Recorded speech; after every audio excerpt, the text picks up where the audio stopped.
Hi friends, good morning. Last week வந்து பார்த்திங்கன்னா 2 trading holidays, long weekend 3 நாள் leave போயிடுச்சு, இன்க்ளூடிங் சாட்டர்டே சண்டே. நிறைய நியூஸ் இன் பிட்வீன். நேற்று ஈஸ்ட்ரு, நேற்று வந்து ட்ரம்ப் வழக்கம் போல் சீக்கிரம் ஸ்ட்ரெயிட் ஆஃப் ஹார்மஸ் ஓப்பன் பண்ணுங்கள், இல்லைன்னா நாங்கள் இது பண்ணிடுவோம் அதை பண்ணிடுவோம், நிறைய பிரிட்ஜ் டே வரும், இல்லைன்னா பிளான் டே வரும், நிறைய அட்டாக் பண்ண போகிறோம் அப்படின்ட்டுலாம் போட்டிருந்தாரு. விரும்பத்தகாத வேர்ட்ஸ் எல்லாம் யூஸ் பண்ணி ட்வீட் போட்டிருந்தாரு. ஈரான் இமீடியட்டாக ரெஸ்பாண்ட் பண்ணிட்டாங்க. உங்களால் முடியலங்கிறதுனால இப்படியெல்லாம் வெளிப்படுத்தாதீங்க, நீங்கள் என்ன வேணால் பண்ணுங்கள் அப்படின்ட்டு இது பண்ணிட்டாங்க. ஸோ ஆயில் ப்ரைஸஸ் அப்படியே தான் இருக்குது. பிரெண்ட் க்ரூட் ஆயில் பார்த்தீங்கன்னா சோஃபார் இந்த வாரால் ஒரு 60% ரைஸ் ஆகிருக்கு.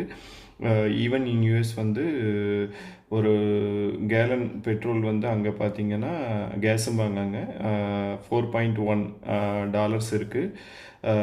வியட்நாமில் பார்த்தீங்கன்னா டீசல் வந்து 100% ரைஸ் ஆகிருக்கு, அண்ட் பெட்ரோல் பார்த்தீங்கன்னா 60% ரைஸ் ஆகிருக்கு. இந்தியாவில் மற்ற சில எலெக்ஷன் அதனால் இன்னும் பெட்ரோல் ஃபியூவல் மற்ற இதோட ரேட்டு பெருசாக ரைஸ் ஆகலை. மேபி இன் 2-3 வீக்ஸ் எதிர்பார்க்கலாம். இன் பிட்வீன் வந்து லாஸ்ட் மந்த் பார்த்தோம், யூஎஸ் வந்து ஈரான்கிட்ட இருந்து ஆயில் வாங்கிக்கலாம், சாங்ஷன் டெம்பரரியாக ரிமூவ் பண்ணுறோம் அப்படின்ட்டு இது பண்ணியிருந்தாங்க. லுக்ஸ் லைக் இந்தியன் கவர்மெண்ட் வந்து ஒரு ஈரான்கிட்ட இருந்து ஆயில் பர்ச்சேஸ் பண்ண ஆரம்பிச்சிட்டாங்க. அதனால் பார்த்தீங்கன்னா இந்தியாவில் பார்த்தீங்கன்னா Indian basket crude oil rate வந்து லாஸ்ட் மந்த் பார்த்தோம் 156 இருந்தது. இப்போ பெட்ரோலியம் மினிஸ்ட்ரி பப்ளிஷ் பண்ணுற டேட்டாவில் பார்த்தீங்கன்னா அவங்களும் கன்ஃபார்ம் பண்ணியிருக்காங்க, ஈரான்லேருந்து நாங்கள் ஆயில் வாங்க ஆரம்பிச்சிட்டோம், எங்களுக்கு எந்த பேமெண்ட் இஷ்யூஸ் இல்லைன்ட்டு. பட் எதில் பே பண்ணுறாங்கன்னு தெரியல, ஏன்னா டாலரில் பே பண்ண முடியாது, ஈரான் மேலே சாங்ஷன் இருக்கனால.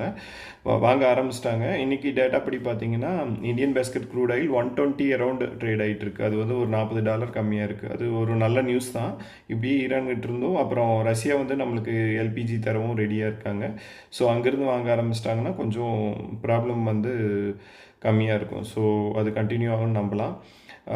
இன்றைக்கி என்ன பார்க்கலான்னா, ஃபார்மா எல்லாமே அட்ராக்டிவாக இருக்குது. ஸோ நான் ஃபார்மா பீஸ் வாங்கலான் இருக்கேன். சிப்லா, ஜைடஸ் லைஃப் சயின்ஸ் அது ஓகேவாக இருக்குது. டாக்டர் ரெட்டி இதெல்லாம் அட்ராக்டிவாக இருக்க மாதிரி எனக்கு தோணுது. அப்புறம் பேங்க் செக்டாரில் பார்த்தீங்கன்னா இண்டஸ்இண்டு நல்லா இறங்கியிருக்கு. அப்புறம் ஐடிஎஃப்சி ஃபர்ஸ்ட் பேங்க் நல்ல வேல்யூஷன் இருக்க மாதிரி இருக்குது. அப்புறம் பார்த்தீங்கன்னா ஹெச்டிஎஃப்சி இன்றைக்கி இறங்கிட்டே இருக்குது. ஸோ இதெல்லாம் பார்த்து கொஞ்சம் கன்சிடர் பண்ணலான் இருக்கேன். ஸோ மார்க்கெட் வந்து ஸ்டேபிளாக தான் இருக்குது, பெருசாக இறங்கவும் இல்லை, ஏறவும் இல்லை. ஸோ உங்களுக்கு தேவையானது பார்த்து வாங்க. தேங்க்ஸ்.